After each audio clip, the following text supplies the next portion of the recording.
Joining us now here on set is Emily Jane Fox, senior reporter at Vanity Fair. Emily Jane, it's great to see you. Thanks for being here. Thank you. So the story broke in the Wall Street Journal this morning that Michael Cohen was paid $50,000 by either Mr. Trump or the Trump Organization, I'm not sure which, for something that Cohen sort of invoiced as technical services. Wall Street Journal, we found out that some reimbursement like that had happened. We found out about that during earlier charging documents concerning Mr. Cohen.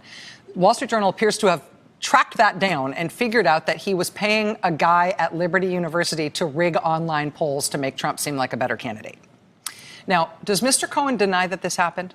No, I think he said in his tweet today, there was no denial there. What he said very clearly today was, I did this at the direction of President Trump, which is what he has said about the other things that he pleaded guilty to last year. And it was the exact same language. He expressed his remorse. And I think from my reporting today, what I know is that not only does Cohen say this, but there are documents, or there is a document that backs up his claim. There's a physical document that backs up his claim that the president was aware of this? The president directed that this was happening. Now, the president does not use email.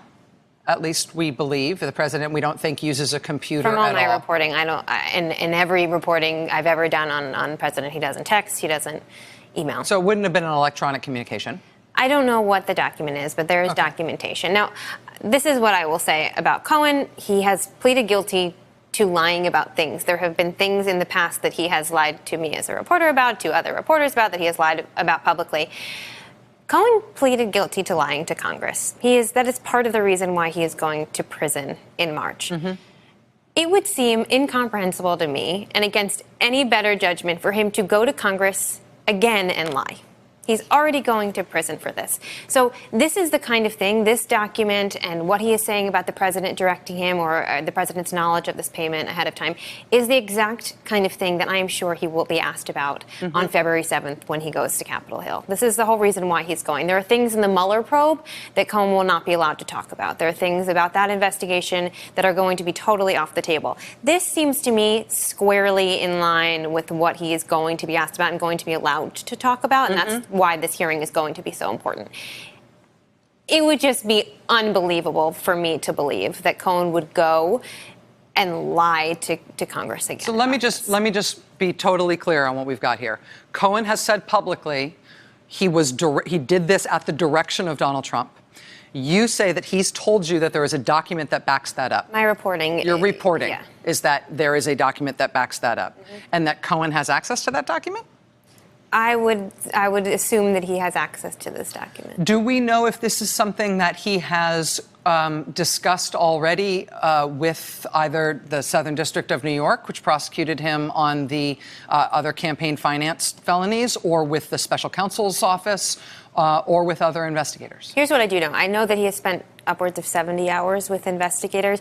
If there is something that is pertinent to one of the cases that he is involved in, he has shared it. You're not sitting in those rooms with investigators twiddling your thumbs or talking about the weather. You're talking about everything that you know that is relevant to those investigations. And I know that he was not an official cooperating witness in the Southern District of New York, but it is my understanding that he was fairly, if not fully, cooperative in the investigations that we have known about publicly. Is it your impression, my last question for you on this, is it your impression that what the Wall Street Journal is describing, what Cohen is not denying, and what there may or may not be documentation of in terms of backing up his assertion that this was at the direction of the president, is it your understanding that this is the same kind of campaign-related expenditure that may have criminal implications? How could it not be? I mean, it is not $130,000 to one woman, but if it is a payment that was made at the direction of President Trump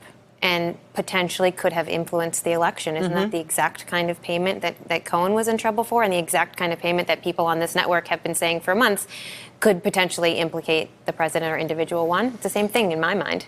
Well, we will see if it ever is adjudicated. Of course, there's the complicated question that you're allowed to spend as much of your own money as you want on your own campaign. But of course, you do have to declare when you are doing that. You're not allowed to just pesky little rule. Stuff it in a boxing glove and stick it in somebody's carry-on bag. This is remarkable. Emily Jane Fox, senior reporter for Vanity Fair. Emily, thank you very Thank you much. so Much much. appreciated. All right, much more to get to. Stay with us. Hey there, I'm Chris Hayes from MSNBC. Thanks for watching MSNBC on YouTube. If you want to keep up to date with the videos we're putting out, you can click subscribe just below me or click over on this list to see lots of other great videos.